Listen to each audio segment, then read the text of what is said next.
Hello दोस्तों, मैं देवेश कुमार आप सभी का स्वागत करता हूं आपके अपने यूट्यूब चैनल डीएस गुरु में। आज हम हाई स्कूल का एक बहुत ही इम्पोर्टेंट टॉपिक पढ़ने वाले हैं। उस टॉपिक का नाम है मेवाड़ मुकुट। मेवाड़ मुकुट ये 99% यही आता है, हर बार ज़्यादा से ज़्यादा पूछने का चांस यही होता है। मेवाड़ मुकुट के नायक महाराणा प्रताप का चरित्र चित्रण आज हम इसे पढ़ेंगे। ये आपका 4 नंबर का आता है।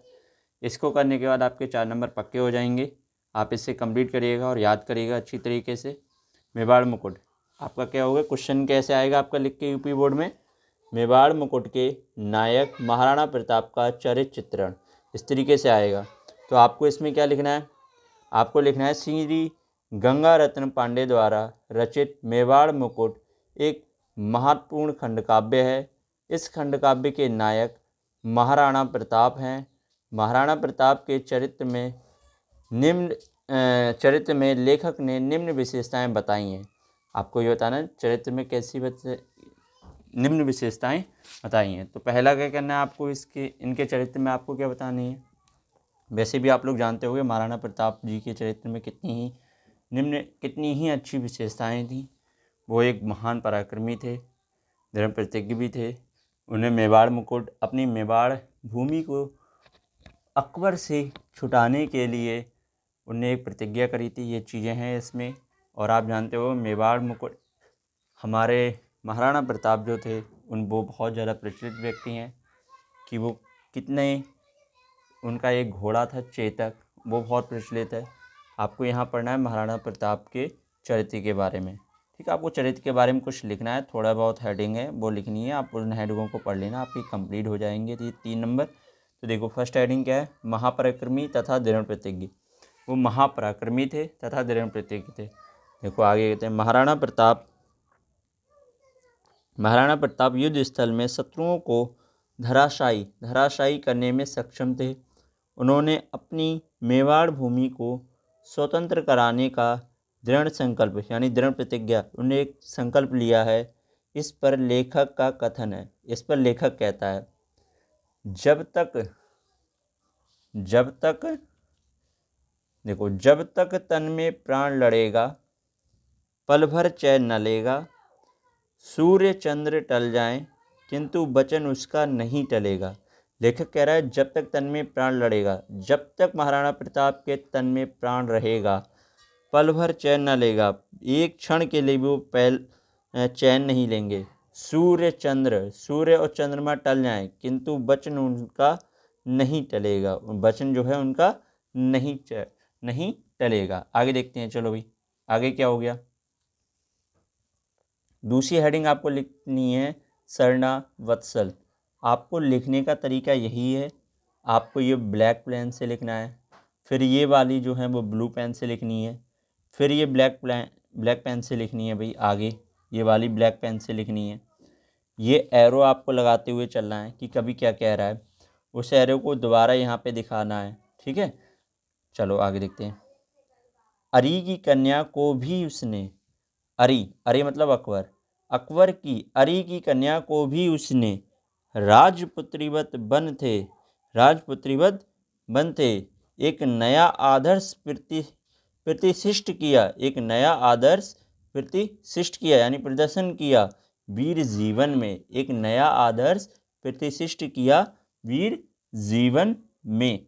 यहाँ पे आगे देखते हैं, चलो भाई अगली हेडिंग क्या है।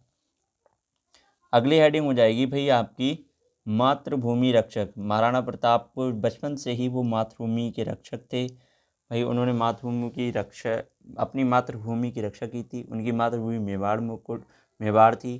पिछली बार एक क्वेश्चन आया था हल्दी घाटी के युद्ध के बारे में, तो ये जो युद्ध है वो हल्दी घाटी युद्ध के बारे में ही वर्ण है।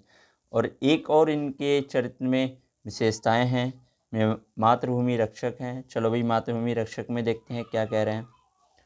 मातृभूमि रक्षक, महाराणा प्रताप ने अकबर से अपनी मातृभूमि को स्वतंत्र कराने के लिए अपनी अंतिम श्वास मतलब सांस तक लड़ते रहे। इस संबंध में लेखक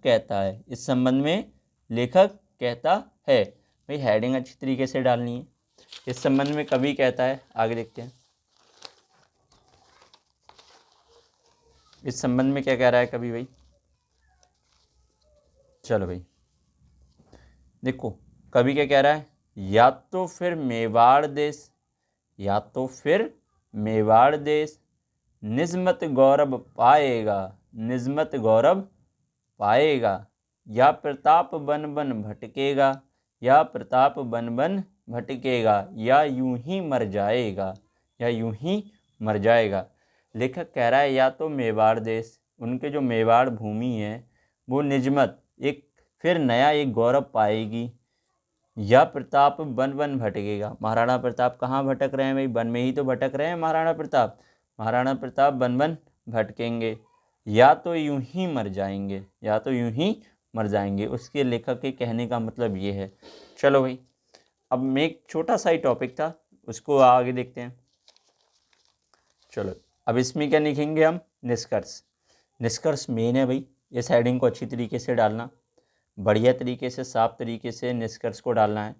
निष्कर्ष, उपर्युक्त कथनों से यह निष्कर्ष निकलता है कि महाराणा प्रताप जी के चरित्र में देश प्रेमी, दृढ़ प्रतिज्ञ, मातृभूमि रक्षक, महापराक्रमी, शरणावत्सल आदि गुणों से परिपूर्ण है या फिर पूर्ण है। ठीक है, ये हो गया आपका महाराणा प्रताप का चरित्र खत्म। कल हम पढ़ेंगे भामाशाह का चरित्र। भामाशाह के चरित्र में भी बहुत पूछा जाता है।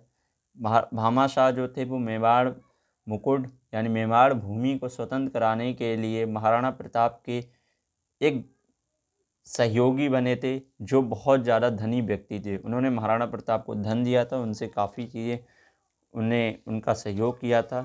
तो भैया यहाँ पे ये आपका टॉपिक ख़त्म होता है। ये एक अच्छा सा टॉपिक था, इसको ध्यान से आप लोग लिखना। आपको लिखने का तरीका यही है, मेवाड़ मुकुट ऊपर डालना, फिर इस तरीके से ये हेडिंग स्टार्ट करना, इन हेडिंगों को बढ़िया तरीके से लिखना। ये यहाँ लिखना, ये ब्लैक पेन से, जो ब्लैक पेन से है वो ब्लैक पेन से ही लिखना, जो रेड पेन से उन्हें ब्लू पेन से कर देना। अच्छी तरीके से लिखना, एरो ज़रूर लगाना। एरो लगाओगे तो आपको अच्छी तरीके से नंबर मिलेंगे, पूरे के पूरे नंबर मिलेंगे। और यूपी बोर्ड में हर साल पूछने वाला ये क्वेश्चन है, एक भी साल ऐसी नहीं होती जिसमें ये क्वेश्चन नहीं पूछा जाता है। अगर आपको वीडियो अच्छी लगी हो तो वीडियो को लाइक करें और चैनल को सब्सक्राइब करें, साथ ही साथ दोस्तों को शेयर करें। जो आपके दोस्त हाई स्कूल में, उन्हें ये वीडियो शेयर करें और चैनल को भी शेयर करते रहें। धन्यवाद।